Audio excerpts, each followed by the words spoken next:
군사력에 대해 이야기할 때면 늘 등장하는 질문이 있습니다. 과연 한국의 군사력은 세계에서 어느 정도 위치에 있을까라는 것이죠. 한때 유튜브를 중심으로 한국에서 20년 근무한 주한미군 사령관의 발언이라며 한국과 일본이 전쟁하면 일본은 지도에서 지워진다는 출처불명의 발언이 화제가 되기도 했습니다. 발언의 진위 여부는 명확히 확인되지 않았지만 흥미롭게도 많은 한국인들은 이 발언을 당연하게 받아들였습니다. 왜일까요? 일본의 군사전문지 군지겐큐에 실린 흥미로운 분석이 이를 뒷받침합니다.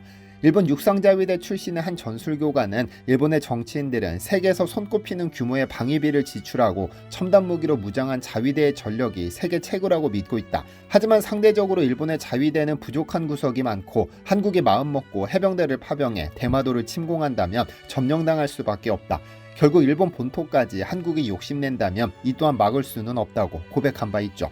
군사력의 차이는 단순히 무기나 예산만으로 결정되지 않습니다. 예를 들어 격투기 선수와 덩치 큰 깡패가 싸운다면 누가 이길까요? 100% 격투기 선수가 승리합니다.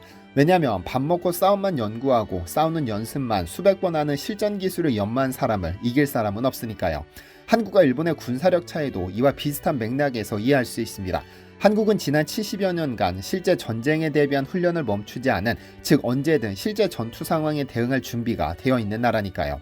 그런데 굳이 출처가 확인되지 않은 주한미군 사령관의 발언을 빌리지 않더라도 얼마 전 한국의 군사력을 객관적으로 평가한 지표가 발표됐습니다. 몇이나 차지했을까요?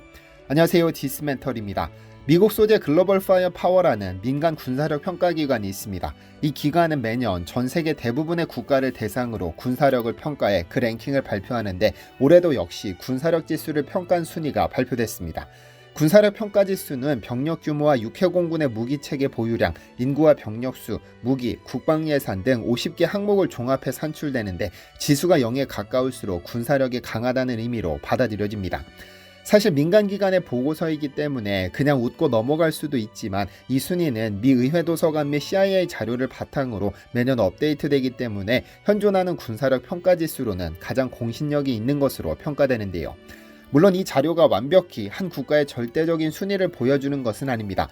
나라마다 대륙이 다르고 위협 수준이 동일한 것이 아니기 때문에 천편일률적인 잣대를 들이밀 수는 없으니까요. 예를 들어 일본과 같은 섬나라는 해군력을 강화해야 하지만 우즈베키스탄이나 네팔 같은 내륙 국가는 바다가 없기 때문에 해군력은 무용지물입니다.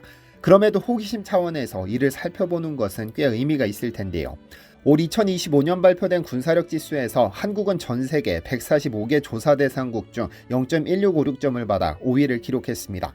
이 순위는 2024년과 동일한 순위로 2013년 9위, 2014년 7위로 꾸준히 상승하다 2020년부터 6위를 차지하다 작년부터 5위로 뛰어올랐습니다. 다른 국가를 좀 살펴볼까요? 지난 2024년과 비교했을 때 1위부터 4위까지는 순위의 변동이 없습니다. 미국이 1위, 러시아가 2위, 중국이 3위, 인도가 4위죠. 그런데 전 세계 군사력 탑5 중 유일하게 순위 변동이 생긴 국가가 한국입니다. 2022년까지 5위에 포진했던 일본은 2023년 8위로 하락해 잠시 반등했는데 다시 8위로 내려앉았습니다. 한국과 일본이 전쟁하면 일본은 지도에서 지워진다는 출처불명의 발언도 허언은 아닌 듯 보입니다. 한편 한국이 특히 강점을 보이는 것은 무기 분야인데요. 한국의 방위 산업은 이제 전 세계 무기 시장에서 빼놓을 수 없는 이름이 됐습니다. 1953년 이후로 끊임없이 남한의 적화통일 야욕을 보이는 북한에 대비하기 위해 한국은 그간 어마어마한 수준으로 무기 기술력을 끌어올렸고 거의 대부분의 무기를 전 세계 곳곳에 수출하고 있으니까요. 특히 한국 국방부를 포방부라고 부를 정도로 화력이 막강한데 K9으로 대표되는 한국의 자주포는 총 3,270문을 운용 중으로 세계 3위, 견인포는 총 4,400문으로 세계 2위 수준입니다. 화력을 담당하는 무기 대부분은 해외로 수출되고 있으며 이는 그 성능을 입증해 주는데요. 지난 2022년 한국은 폴란드에 어마어마한 양의 무기를 수출하면서 총 170억 달러, 하나로 20조 원이 넘는 무기를 수출해 신기록을 썼습니다.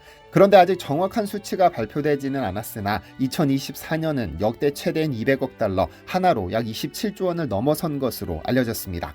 러시아 우크라이나 전쟁, 이스라엘 하마스 전쟁이 길어지며 방산 수요는 급증했고 한국은 이를 기회로 전환하는 데 성공했습니다. 수출 대상 국가도 2022년 4개국, 2023년 12개국에서 2024년에는 15개로 늘어나 수출 다변화라는 고무적인 결과를 얻었는데요.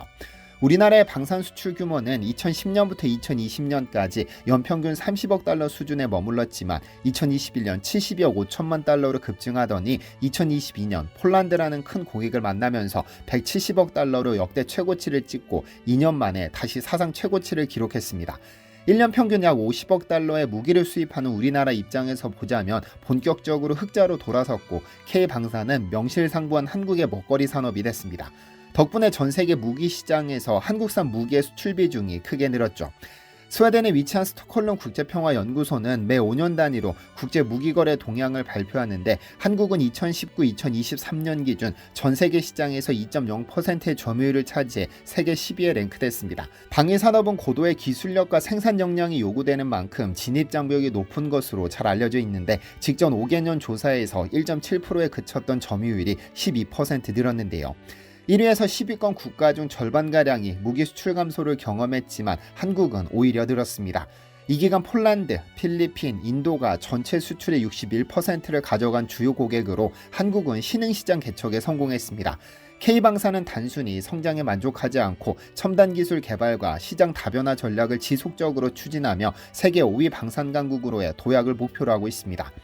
그런데 올해 한국 군사력 순위에는 역설이 있습니다. 한국이 군사력 순위 세계 5위를 기록하면서 비핵 보유국 중 독보적인 위치에 섰다는 점, 그리고 핵을 보유하지 않았음에도 핵무기를 가진 국가들을 제치고 상위권에 올랐다는 점입니다. 비핵 보유국 중에는 독보적인 일이죠. 현재 전 세계에서 핵을 보유한 국가는 9개 정도로 보는데 그중 NPT에 가입한 핵 보유국은 미국, 러시아, 중국, 프랑스, 영국이고 미가입 핵 보유국은 인도, 파키스탄, 이스라엘입니다. 그런데 군사력 순위에서 한국은 미국, 러시아, 중국, 인도에 이은 5위, 그러니까 핵을 보유한 영국, 프랑스, 파키스탄, 이스라엘, 북한보다도 높은 겁니다. 한국 군사력에 영향을 미친 수치들을 살펴보면 한국의 총 국방 예산은 59.4조 원, 현역 병력은 약 50만 명, 전차와 장갑차 등 탱크 2236문, 자주포 3270문, 항공기 1592대, 잠수함 22척을 보유하고 있습니다. 한국은 북한의 위협에 맞서기 위해 최첨단 무기 체계를 차곡차곡 쌓아두고 있다는 겁니다. 여기에 2017년 한미 미사일 사거리 지침이 완전히 해제되면서 현무4, 현무5와 같은 고위력 탄도미사일과 군 정찰위성 등 최첨단 군사력을 지속적으로 확대하고 있죠. 하지만 핵 잠수함 등 핵무기를 포함해 순위를 매긴다면 재래식 무기만 보유한 한국은 10위권 아래로 떨어지게 됩니다. GFP상 34위에 불과한 북한이 핵을 보유했다는 이유로 한국보다 앞서게 되죠. 그래서 늘 아쉬운 것이 한국의 핵 보유 문제인데요. 그렇다면 한국은 핵을 만들 수 없는 것일까요? 절대 아닙니다. 몇 년 전 미국 워싱턴 싱크탱크인 스팀슨 센터가 한국의 핵 무장론을 주제로 세미나를 개최한 적이 있습니다.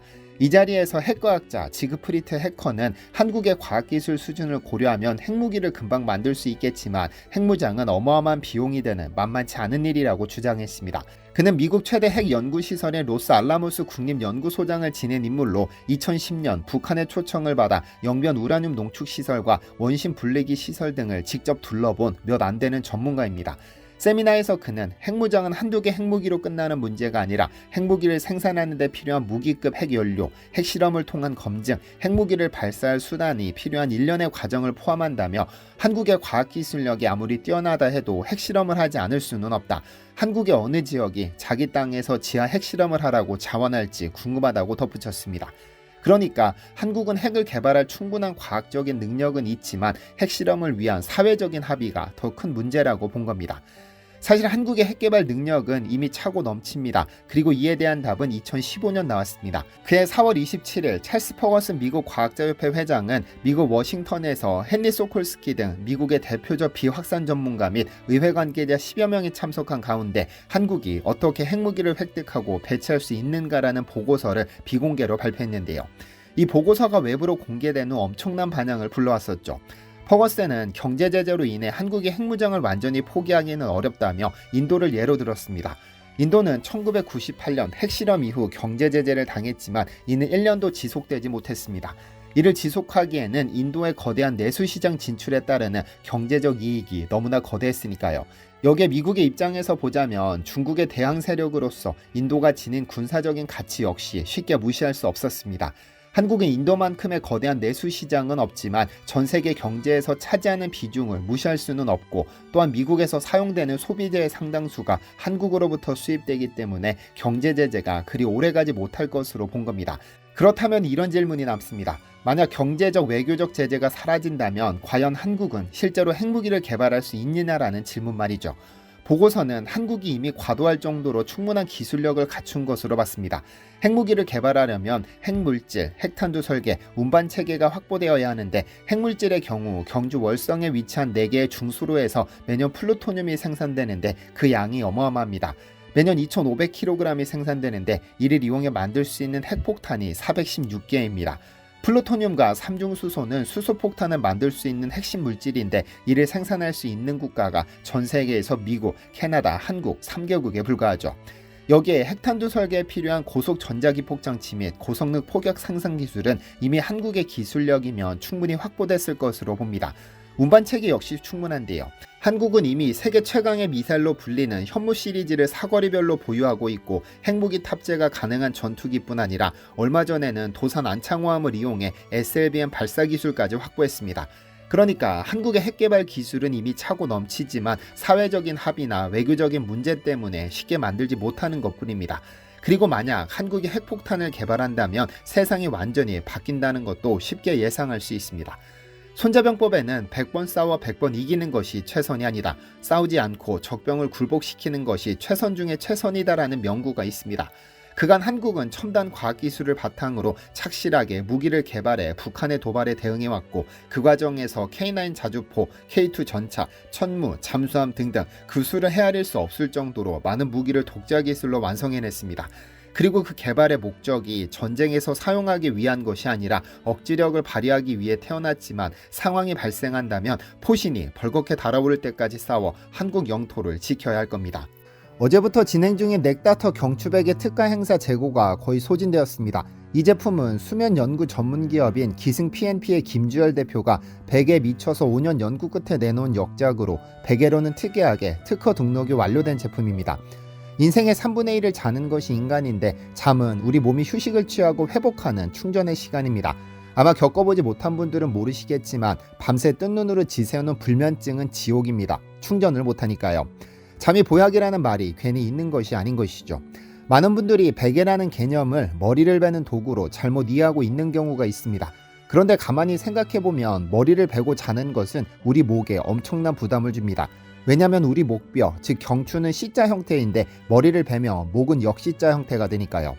경추는 5kg의 머리 무게를 지탱하기 위해 존재하지만 우리는 일상생활 대부분을 그 반대로 행동합니다. 한 연구에 따르면 여러분들이 스마트폰을 보는 자세, 업무를 보는 자세, 그리고 업무 중 쉬는 시간에 또 스마트폰을 보는 자세, 시험을 위해 공부를 하는 자세, 모든 것이 여러분 목에는 엄청난 부담을 줍니다.